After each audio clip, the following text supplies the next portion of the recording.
to another Outlander After Show here on theStream.tv. Oh my goodness, Jamie knows the truth. What? Oh my goodness. I am mind blown. I am Keetin Marchi. I am your host, and I am joined again by my lovely co-host, Miss Jennifer Barnes. Say hi, Jen. Hi, Jen. I mean, hi. Jen, you're so funny. You're so funny, Jennifer. And, our Outlander, Mr. Ryan Hooks. Hey, guys. How's it going? Thank you for tuning in and checking us out here at theStream.tv. Make sure you click that link at the bottom of the page and subscribe. Also, thanks to everyone who's watching us live right now. I sent out a call to action, so make sure you invite your friends, because if we get 1,000 live views tonight, right now, next week I'm going to wear a kilt. And if Ryan wears a kilt, I'm going to wear a kilt, and then I'm going to make Jennifer wear a kilt. So we will all be in kilts. And if Jennifer and Keetin wear a kilt, maybe I'll wear a Scottish-style kilt. Oh, man, there's a lot of promises, Ryan. Okay, well, let's just dive into it, you guys. You know, it's the hashtag that's been going around all week is the hashtag Outlander trial. And this was a great and a huge episode. What did you think, Jen? Oh, it was my favorite episode so far, for sure. Of all of them? Yeah, I think so. Oh favorite. Really? Even more than the wedding? Yeah. Nothing can beat the wedding More for than me. the wedding. You just love the dress. I do. Ryan, what about you? What was your overall You know, thought? I said this last week too, and I'm going to say it again. The show keeps getting better and better, and they keep topping themselves.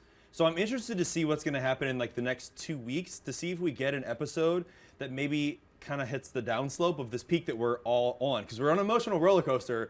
So sooner or later, we're going to have to fall off the edge of the hill. But I thought it was an amazing episode. I love that we learned so much about all of our characters and all the information that we got. We finally got the stuff that we're sitting there on the couch going, okay, she's going to tell him. She's going to tell him. It's going to happen right now. Tell him. And then she finally told him. And we're like, she told him. And you're like, you're okay. And it was great. And it was like worth the wait. It was such a great build-up. And so we were all like, I mean, obviously, we all felt Claire this episode, feeling like looking out into the crowd. I love that shot as she was looking into the crowd and she realized there was not one familiar face to her in this entire crowd. And then Mr. Ned Gowan comes to the rescue. Ned to the day. He is awesome, and he was so great in this episode, and I really, really enjoyed seeing Mr. Ned Gowan. Yeah, it was nice to see her have a friend in that audience because everyone else was totally against her. So that was great that he came. Well, and his ability to basically just flip everyone's arguments, and he just knew what to say and how to say it. Even with the changeling baby and that witness, he was like, it's great because she didn't impede, and now your baby's with the changeling, and it's healthy and safe, and like appeal to her sensibilities as a woman and as someone who just lost a child. Well, and also he was kind of coaching Claire. Like there were times where he was like, Claire, shut up before you get too far gone in this trial. I'm trying my best. She was just digging a hole for herself. She was, absolutely. Yeah. Did you think it was strange that in the episode, I noticed a big change in Ned Gowan from day 1 versus day 2, and he mentioned the fact, that Colum didn't know that he was there. And I wonder if it got back to Colum that he was there, and Colum said, listen, you better stop, or like what happened and why there was such a difference in the way that Ned acted the second day. Because he did just sit there when Leary was talking, and he didn't really, try to spin the argument. He and Claire have a very special relationship, and I'm glad that the show is kind of allowing this trial to show that kind of that closeness that those two have. I think the trial just got out of hand for him. I think it got more. He realized. Yeah, more and more like there's just nothing he could do for her. Well, and especially when Father Bain, dun dun dun. Oh my gosh. I mean, how cool was that shot when he first kind of stood in? there? It's up right now. Look at that. The eerie shot of him. And you knew Father Bain was going to come back to haunt Claire after that whole episode based on kind of her saving that young child. You knew that was going to bite her in the butt at some point. I maybe took that a little differently at first when I was watching it, because I almost felt like he was like for Claire, and he was trying to help Claire. Because he came in and he's like, she cured this child that I couldn't cure, and she did something that I couldn't do, and it was a miracle. Right. Oh, but now I want to repent from being a father, and it's a great sin. And then he sits down with that sly smirk on his face. Yeah, he's on his knees. And looks at Leary, and then you get that shot of Father Bain and Leary where they're both kind of like, heh heh. I'm like, oh my God, these people are so evil. How were they again? Evil. Leary is the worst. Leary is the biggest bitch. I'm sorry. She is the worst, and I despise her, and I will say it. I will say it. Well, you know, as Leary's being a bitch, Geillis is apparently a witch. Like we didn't know that. Like we didn't know that. But I mean, at the beginning of kind of this episode, we see Geillis and Claire get thrown into the thieves' hole together, and they're kind of both blaming each other. They're both going back and forth at each other, and it's like, oh God, like if you guys are going to do anything, start trying to help each other. Don't kind of start slitting each other's throats before you even get to the trial. Yeah. What did you guys think of kind of their relationship within the thieves' hole, and kind of the information that came out about Geillis, about her being a Jacobite, which was huge? Yeah, no, that was really interesting. They were totally at odds at first, but by like the second night, they kind of bonded a little bit. Over a little whiskey, as most bonding, bonding happens when there's whiskey involved. That's how you bond in Scotland, right. I guess, right? The water of life, as Ned calls it. Yeah, but how interesting that she's a Jacobite, right? Super interesting, and I mean, it makes so much more sense to why she has this relationship with Dougal, Right? And has his baby. Well, and she even said, all of the men I've ever met in my entire life, no one could match up to me the way that Dougal does, and the way that he stands up for all the other tribes, not just the Mackenzies, but like everyone else. And he's the guy that everyone should be looking to as a leader. And I actually thought the thieves' hole stuff actually really is what built us up into the idea of that happened, everything that happened in the trial right before the end. And that the relationship that they developed is the reason that they could have that moment at the end. Yeah, absolutely. Yeah. I mean, Geillis has been this constant for Claire. It's been Claire's one kind of ally this entire series so far. The only person who has understood Claire, and I think it's because Geillis is known, but what I want to know from you guys is how long do you think Geillis has known that Claire is probably like a time traveler like her? I think she's known for a while. Since the first time we met her. You She Yeah. even asked them questions, and if you remember, you and I talked about it in one of our earlier episodes, that she was asking these questions of Claire that clearly insinuated that she knew the truth and was trying to see what Claire would say to her. Yeah. I mean, maybe not the first episode, but the second time we met Geillis, But I she think knew. because Geillis is from 1968, 68. so fairly close to Claire's time. So I think that she probably recognized her different accent. I'm sure her English accent is different from an English accent of that time. Absolutely. Right? She And also her probably slang. Yeah, and just recognized her general demeanor, and she was like, that girl is not from this century, right? Well, and then we finally see Geillis kind of like yelling at Claire when Claire is being forced to kind of make that decision, when Ned is like, you have to, I can only save one of you. So Claire and Geillis, you are way too far gone at this point. Claire, you have to say that Geillis put a spell on you and all this stuff. And, when Geillis is kind of in her head realizing what's about to happen to her, she starts yelling at Claire, like, who are you? Like, what are you? Why are you here? And who are you? And, Yeah. I don't think she's and dead. Claire starts to kind of say don't stuff either. to her. She starts to try to explain, like, it was an accident, and I wanted that conversation to go on longer. No, it was great. Well, because for Geillis, she came there for a reason. She came there for the Jacobite cause, which is very odd because she's in the 1960s. Yeah. But she wanted to know that she wasn't going to give herself up for nothing, Absolutely. that there was a purpose, and there really wasn't. Do you think she came specifically to this time from 1968, or Oh, this yeah, is where that's she why- ended up? No, yeah, that's why she came to that time Because she wanted to for the support the Bonnie Jacobite Prince. cause. Yeah. Yeah. Okay, so I said it. I'll say it again. I don't think she's dead. No, Well, I don't we think so. that she's sacrificing herself for Claire, as We see her carried away. We see her showing carried her away. baby belly. Oh my gosh, that was so Well, Dramatic, shocking and which is dramatic. But if you cut those what are they called? The judges? They're not judges. The people that are overseeing the trial. Yeah, Yeah. the overseers. I don't know. There's The a word and I overseers? can't remember it right now. But they were like, as she was getting carried off by the mob, they were like, wait, she's with child, because they were saying like, we can't burn her, she's with child. At least that they'll burn a bunch of innocent women who they think are a witch, but if they're pregnant, you're okay for just a little For bit a few longer. months. At For a least few 9 months. right? Yeah. Well, and anything I know about TV more than anything is if you don't see a dead body, they're not dead, Yeah, that's and true. they can always come back for any reason. and and Geillis actually, is such a great character, and Lottie Yeah. Verbeek is so great. I She has to come back. I we love have to Lottie. find She's out so more great. about her future. Like Claire has to find out about 1968 and how she got there, why she's there. But We that as was audience key. need that. That was key when she said, I think it's possible, 1968. And then, Claire gets To go carried back. off. And then she Yeah. I recognized think the it's smallpox. possible. That's Yeah, important. the smallpox vaccination scar. Yeah. And this leads to Claire's confession. So before we get into Claire's confession, just thank you guys again for joining us. Keep tweeting, keep kind of keeping the conversation going live. We I know love you that guys are having fun on live Yes, right you now. guys are all talking with each other, and that makes us so excited. But Claire finally tells Jamie, she confesses to Jamie after he comes to the rescue again. Thank God for Jamie Fraser. Thank God. Oh yeah, there it was. And he kind of pleads to Claire, just be honest with me, because he says, I have seen that mark on your arm, time and time again, but I've never questioned you about it. But now Geillis called it the mark of a witch, the devil's mark. Are you a witch?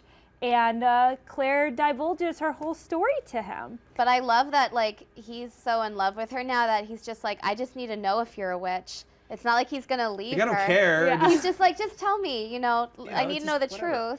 But I love you. The part that I thought was really interesting when I was watching that scene, as he's getting the information, I felt like there was a part of him that didn't believe her. Like when she first was like, I'm from the future. It's a vaccine, you don't understand. And his face has made me think that he was like, what? I don't get it.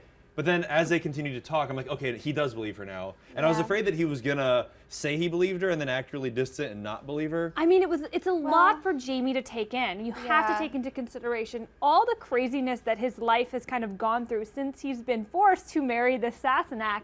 But then he's become so madly in love with her as well.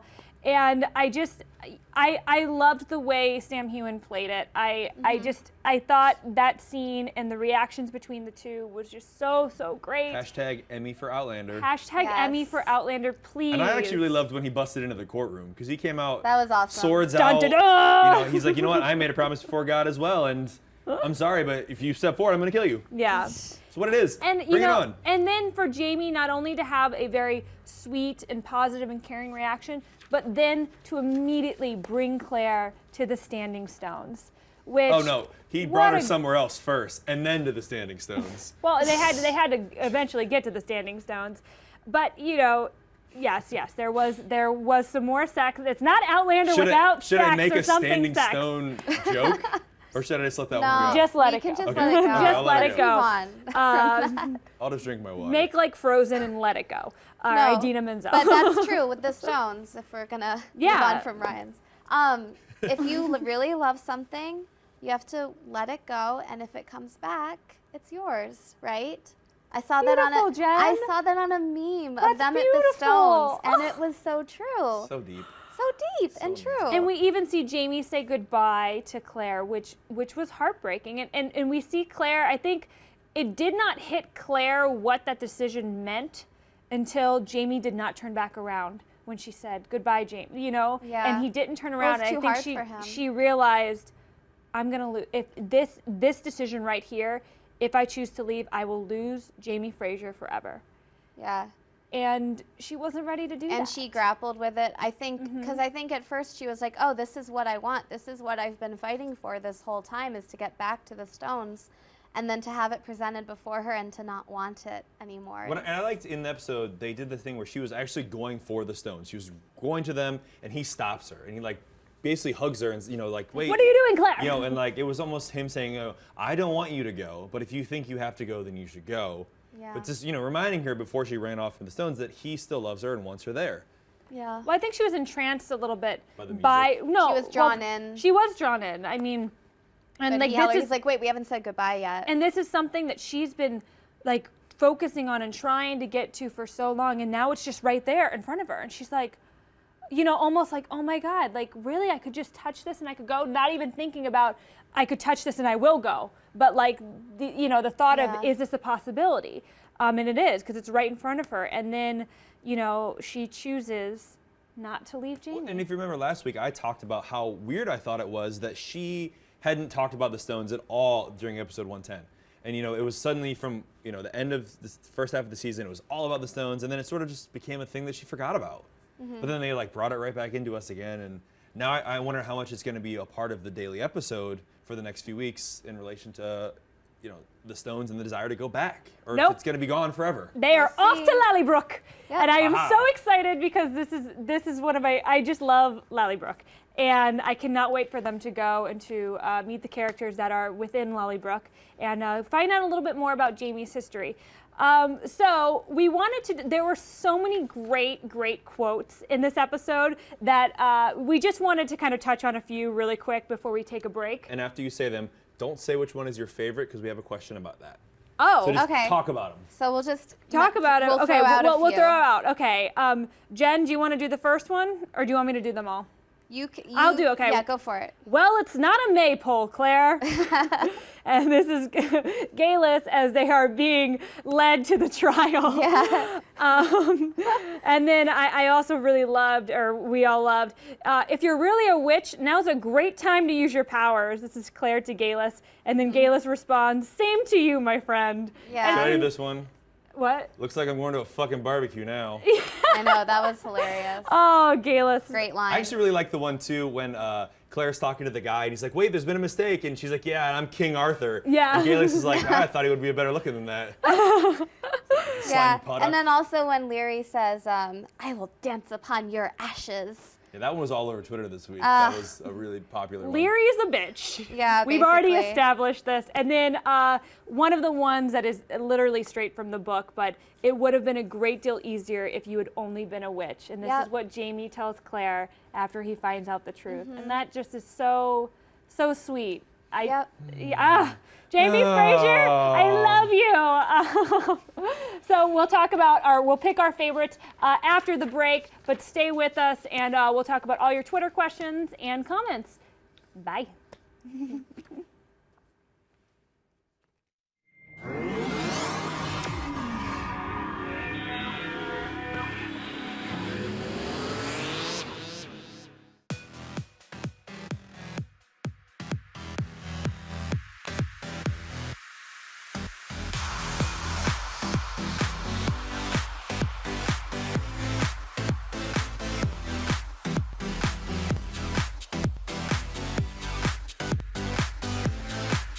Just in case you missed it live. In case you missed it live. Just in case you missed it live. Oh, just in case you missed it live. In case you missed it live, I'm doing something right now. So we're all super excited. This is dancing. So what would that be, like a 7? I cannot. I literally cannot. You guys have got to get it together. Don't hate the player, don't hate the game. Hate the contract you didn't get. He's a coward. He's a giant chicken shit. Oh my gosh. Oh my gosh. It's going to be like hurricane. Whoa. Watch out for those girls. They are gagging them.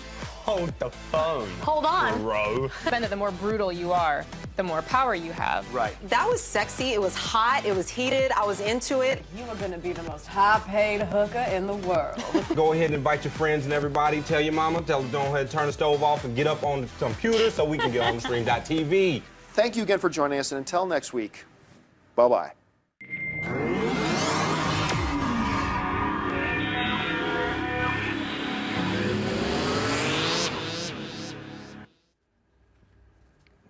Welcome What back, up? guys. Thanks for sticking with us. Jen, you wanted to clarify something that you said earlier? Yeah, so that meme that I saw, it's apparently a quote by Khalil Gibran.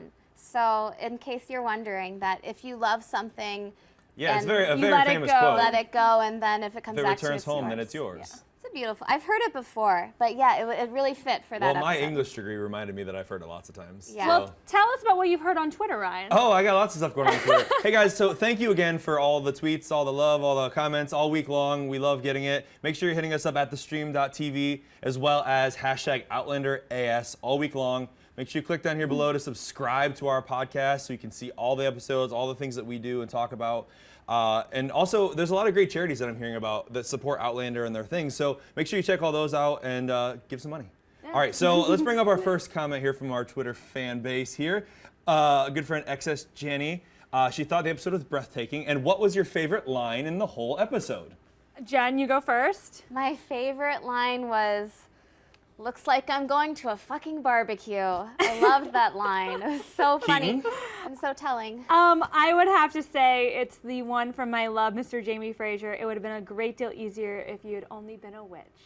You know, those are so nice and sweet and easy. I actually have a totally different favorite line that we didn't mention, and it probably went under a lot of people's radars. So this is a quote from Nathan Hale, who's a famous American who was hung because he was a spy against the British during the American Revolutionary War. And she said, Claire said this, "I only regret that I have one life to give for my country," which I thought was really interesting because she's British. She's quoting an American during the American Revolution. So it seemed out of place to me. But I really liked that they used that as something that she would know and say. Yeah. I love that you brought that up because Jen and I talked about that. Yeah, we were talking about it too. And Geillis recognized it as well. I'm sure Geillis recognized it. She commented on it, how well put that was. Yeah, and Geillis is so good at hiding, at just acting like she doesn't have a clue until she's ready to reveal it. But yeah, that was. So yeah, I just thought that was a really cool thing because they both picked it up and we're ready to roll. All right, let's get the next one up there. Cool. Kirby Mac Terry, our friend Terry Wright. What happened to poor gallant Ned? Gosh, I hope he's okay. I think he's gonna be fine. You know, he was just a lawyer. I took this as two different things because remember I talked about how he was like really quiet the second day, so I wondered if something happened to him there where he was threatened or where he was in trouble, and then also the fact that after his gun went off they like mobbed him. I think he's gonna be fine too, but you know. They got nothing on Ned. He's very close advisor to the Laird, so Ned is going to be just fine. I was surprised by how he stood up for them with that gun, though. That was nice. All right. Like, what? Moving right along. Let's get on to number 3. Sabriel 017. How much does Jamie know about Leary's involvement? I mean, I think none. No, this is the thing. I feel like this journey that Claire and Jamie are taking together now, I feel like, Claire and Jamie, that's the cool thing about them, especially now that Claire's told them this big secret.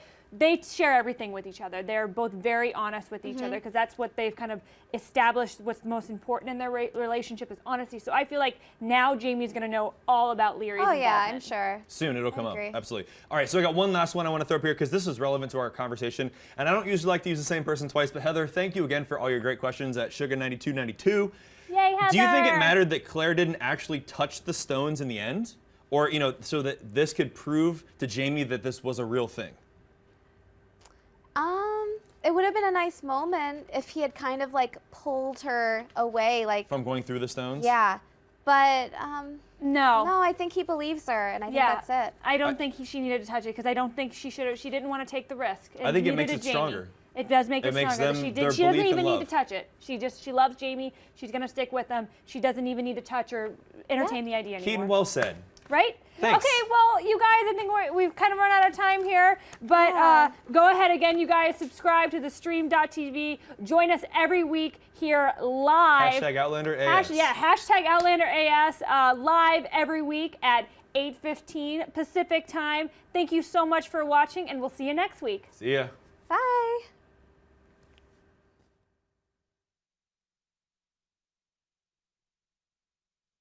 For more Outlander After Show, hit that button and subscribe. You know you want to on theStream.tv.